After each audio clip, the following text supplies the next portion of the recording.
Hi there, I'm playing with literal junk today. This is a DOLCH, yeah, that's how we pronounce that in German, a DOLCH logic analyzer, LAM-3250, and I literally got it from the recycler. I know a guy who works in the recycling industry, and every time he has something special he sends me a picture and I can decide if I want it or not. And this time I thought, yeah, logic analyzer could be interesting. This device came to the market in about 1982. This is an article from Digital Design, issue number 382.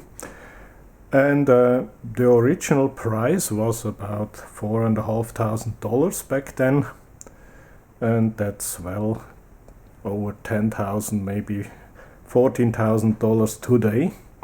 So it was a pretty expensive device, and it had mnemonics. Mnemonics are basically things that help you remember other things. And here in the microprocessor world, these are mostly 2 or 3 letter abbreviations of commands that corresponds to the opcode, which is normally in hexadecimal, but of course microprocessors are working in binary, so no one can remember all these binary commands, and also the hexadecimal commands are difficult to remember. So they came up with giving every command a name, like for example ADC, like add with carry, or LDA, like load accumulator. And you can see the opcode for LDA is A6.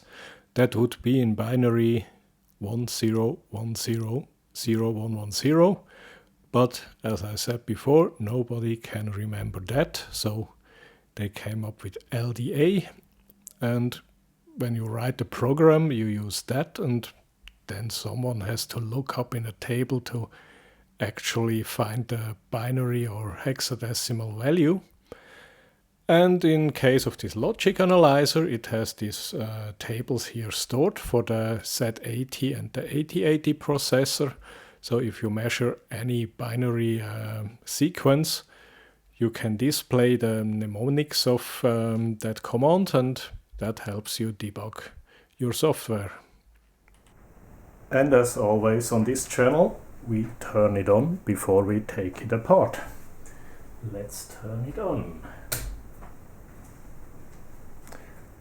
We got a green light, so we have power. Let's see if the CRT does something. Needs a while to heat up.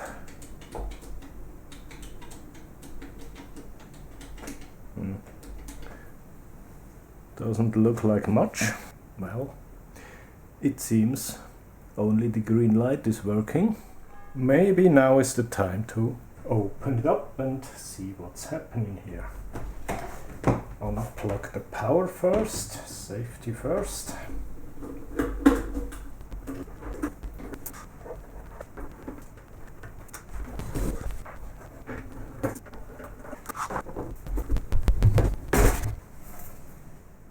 Man, that's a lot of stuff inside. All the boards are here. No gaps, no options missed. We have a AC fan here, and that didn't turn too, so I think for some reason we have DC but not AC supply. That's funny. So we have a big power supply, although only with 1 output voltage here. You can see it here, there's only a black and a red wire. So that's I don't think the entire machine works on only 1 voltage, because the monitor needs at least 12 or maybe 24 volts, but the logic here certainly runs on 5 volt, a lot of TTL stuff. We have a couple of capacitors here, and those are marked plus 12 volts, minus 12 volts. The big ones have no markings. So we have a power supply down here. I just don't see where the voltage regulators are. And we have two funny black boxes here, and a lot of dust, of course. Data Sentry by General Electric. Nickel cadmium battery. Oh, that's two batteries here. Okay, never seen that before. Let's see on the back side. Well, let's check the fuse. Always check the fuse. That's a good idea.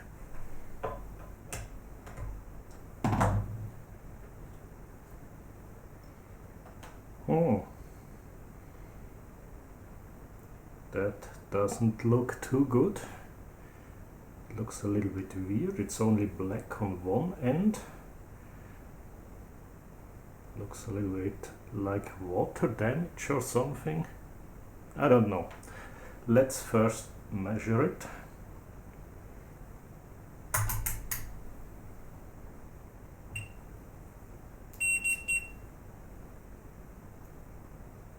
Yeah, that fuse is blown.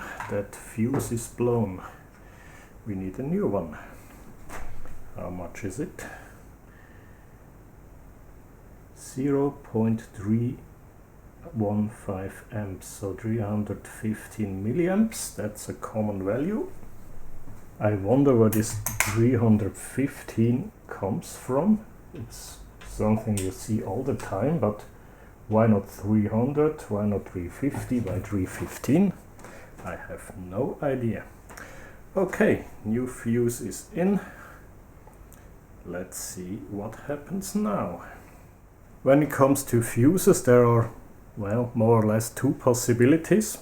One, the fuse blew by itself because it was old and corroded and I don't know, this looked a little bit like that. Or there is another reason, something else that has a short, and we will find out. Let's turn it on. Okay, fan is spinning. We still have the green light, and we have something on the screen. Really? I forgot to turn the mic on, so what I'm talking about here is that the monitor itself may have a capacitor issue. You see this funny effect when the picture folds up like that, but when it gets warm it works like, well, perfectly. So I think I won't address that issue right now. I'm also starting to smell some burned components. Something gets really hot and I have to turn it off and have to look under the bottom cover. Maybe something is not healthy at all.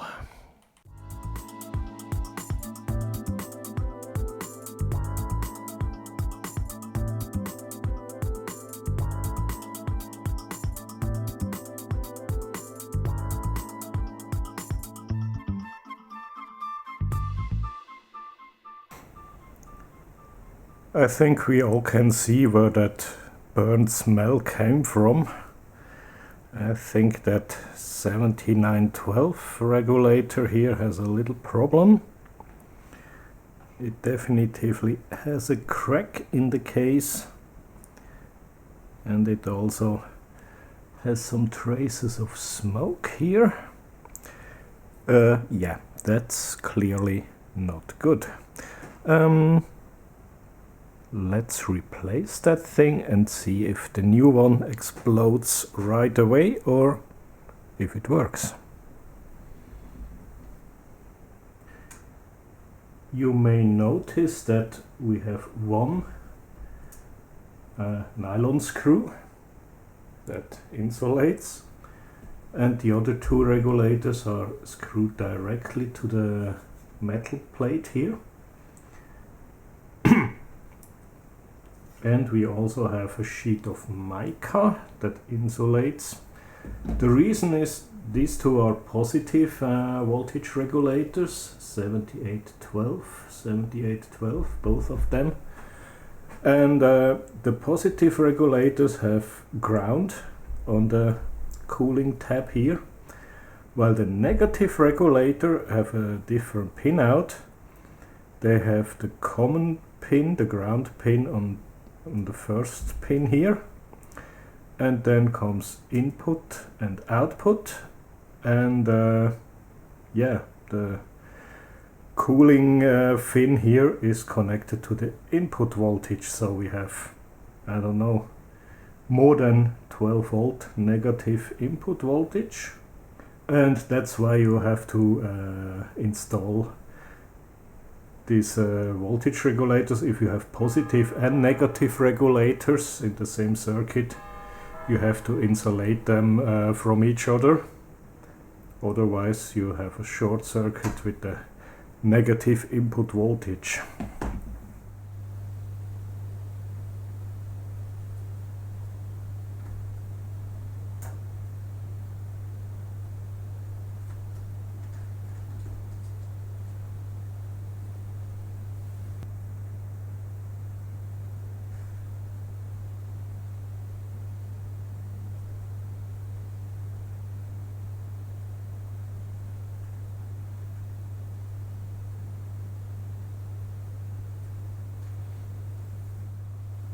What's also interesting is how the PCB looks here. These traces, they all look like crinkly, so as if the solder mask is peeling off, but that's not the solder mask here. This is actually solder that creeped under the solder mask in the, I think, in the wave solder process. Many devices from the early 80s or late 70s look like that.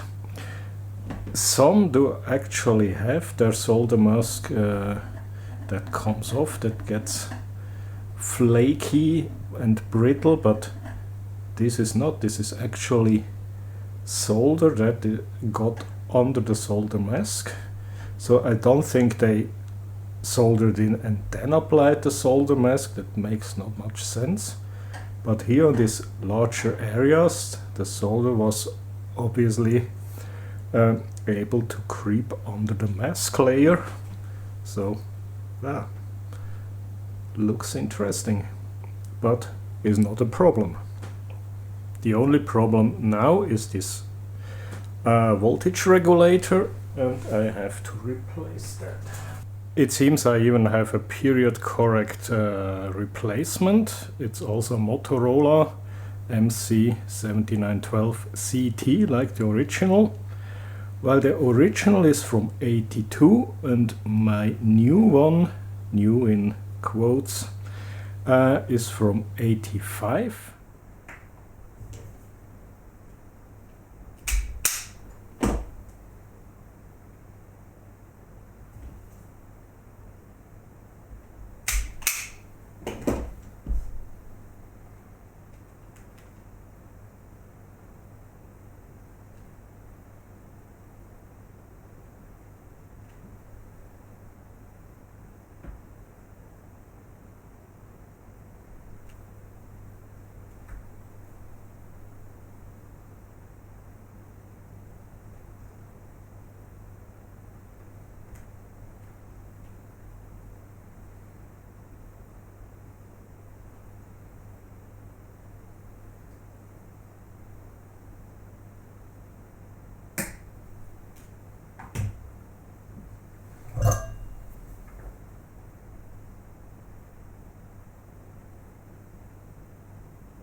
It's always fascinating that someone in the early 1980s left it exactly the same, somewhere in a factory, probably in California.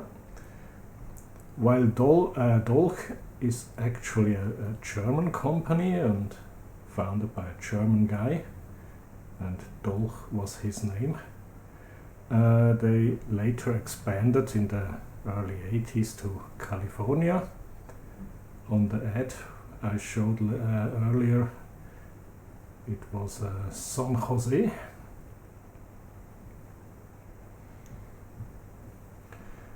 And I still don't have a proper hot air gun, so I'm using my lighter here. The problem is hot air guns are relatively expensive, and if I really need one, I have two at work, so I can do the repairs there. Okay, that looks pretty nice. So that's the mounting hardware.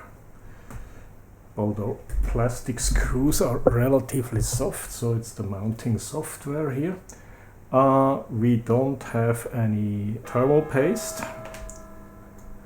So, by the way, that's not my doorbell, that's the church next to me. It ding-dongs every 15 minutes. And this was 3 ding-dongs, so it's 11:45 now.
Alright, as good as new. It's time to find out if it blows up again or if it works.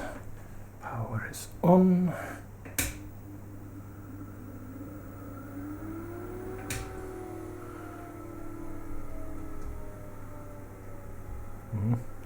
Doesn't get extremely hot, so that's probably a good sign. So I have my little infrared thermal camera here on my iPhone, and let's see how that works.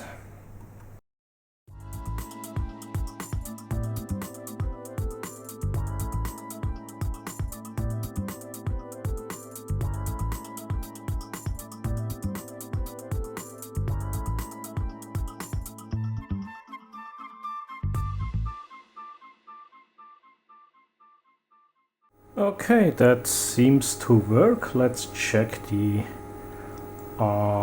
voltage. I assume chassis is ground, so we have that voltage here. That is -27. That's the common in out. Okay, that's the input. On the output we have -11.8. That's fine. In common out, that must be here. We have 11.7 volts sometimes. Yeah, there's a lot of flux on this. Okay, 11.7, and the other is 11.6. This one gets a little bit hot, but not too hot. And there's a big aluminium plate here that keeps everything as cool as possible. Okay, voltage repaired. And it's still pretty dirty. I didn't clean it before, but I will do that later if it makes any sense. Okay, power up self-test complete. Oh, that's a nice message. Non-volatile memory error. Yeah, I guess the batteries are bad. They are now 30-40 years old, and as it looks, it's still the original batteries. Okay, let's see if we can do... Oh, it does something. That's much better than before the repair. I'm a little bit surprised that the missing minus 12 volt makes such a difference, but it seems it needs that for more than only the RS-232 interface there. Okay, let's see what's going on here. Alright, that's the first time I see this thing running. I think I have to clean it first because we can't really see what's going on. So that's the... Oh, many. There's a lot of menus here.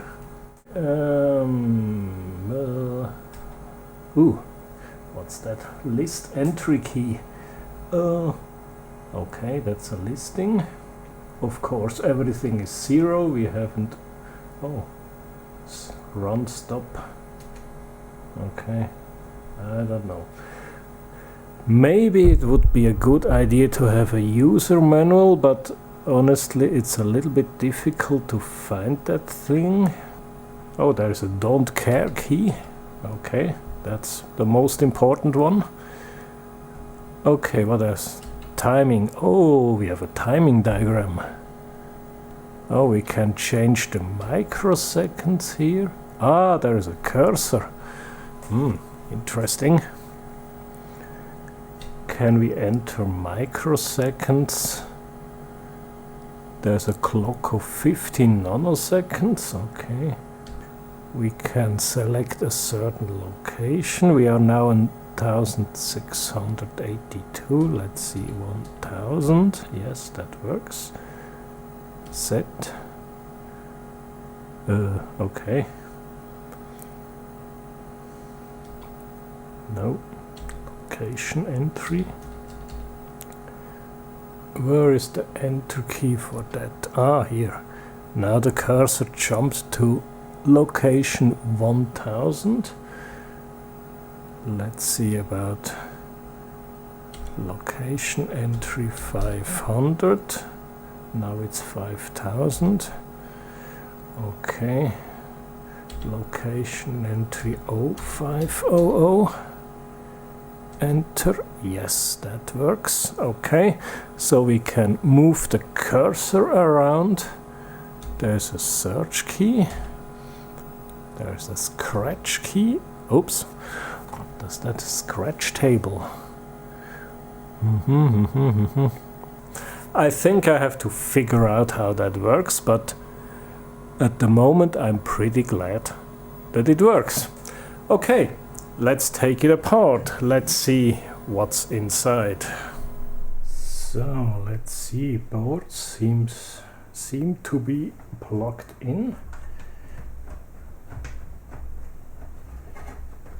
but they somehow... there is a mechanism. There is something with a little slot for a screwdriver, and it doesn't move, but I saw some screws on the back side. There is even a label. It says do not unscrew, rails fall off. Okay, so I think that means I don't have to completely unscrew them, but at least making them a little bit loose. Yeah, there's definitively something metallic attached to them. There's also an autograph here. Well, someone left his autograph here. Someone with the name Berkman. Berkman, maybe. If you know Mr. or Mrs. Berkman, or if you are Mr. or Mrs. Berkman, please leave it in the comments. I would like to know what you had to do with this unit here. Maybe you assembled that, or you bought it and that's your proof of purchase, or I don't know, whatever. Okay, let's try that lever again. Where is the hole? Ah, now it moves. Okay, that's the way how that works.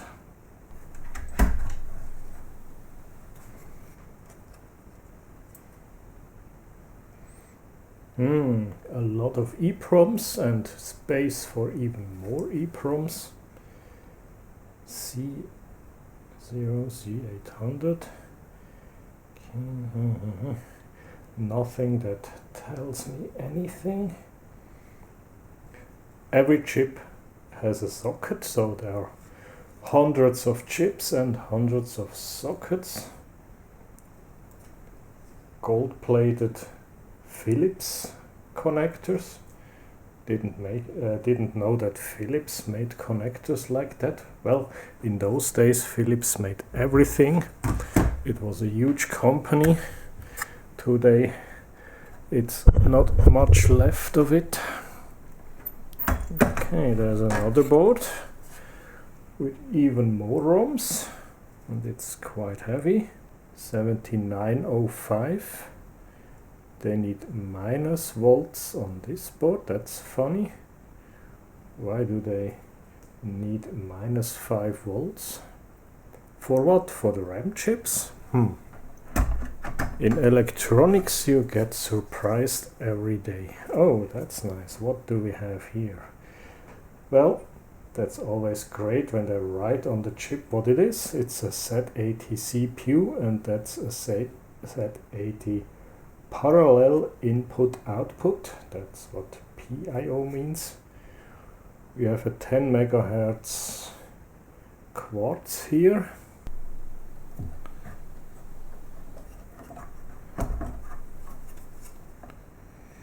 Okay, another big Intel chip. This one looks familiar. Ah, here. That's the GPIB board. It has a GPIB interface, or a HPIB if it's a little bit earlier. And that's the GPIB interface chip. It also says GPIB here, written by hand. Maybe Mr. Berkman did that.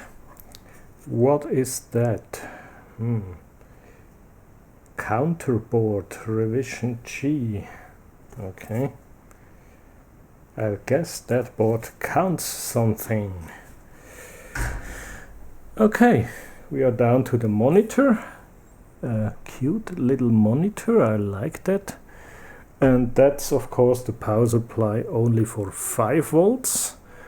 And I'd like to remove the 2 batteries up here, because, well, I don't think they will start leaking now, because they didn't leak the last 40 years, but obviously they are completely empty, and maybe it makes sense to install a new one.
I just found that on the motherboard every additional board here is has a description. So this says R count character, so that's the character board we saw earlier.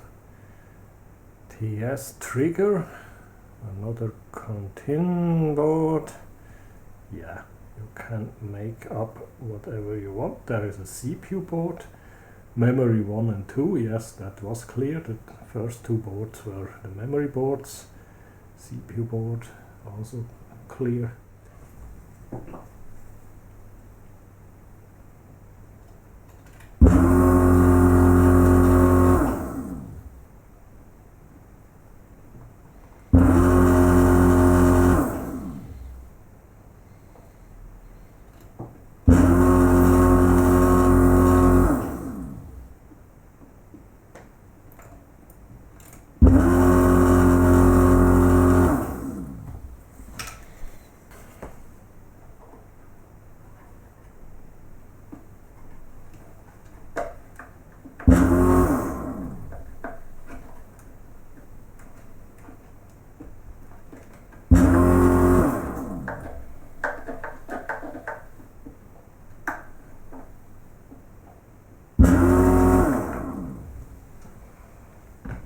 Okay, and here they are, data century batteries.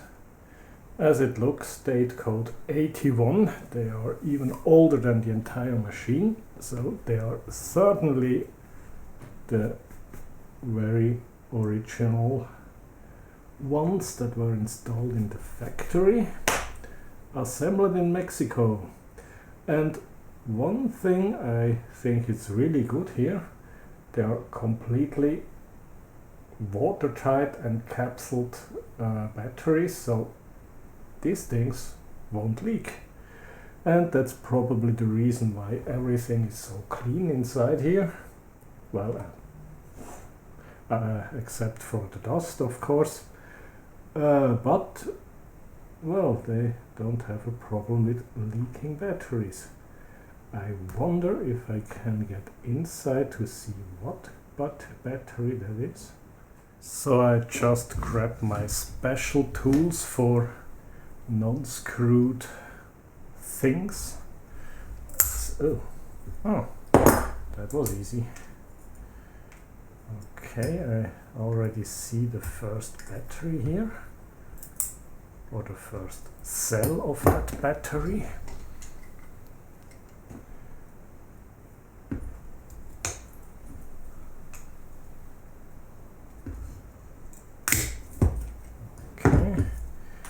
Yep, and I can say they did leak inside this. There is this famous white powder that, if spilled on the board, it will eat your PCB tracks.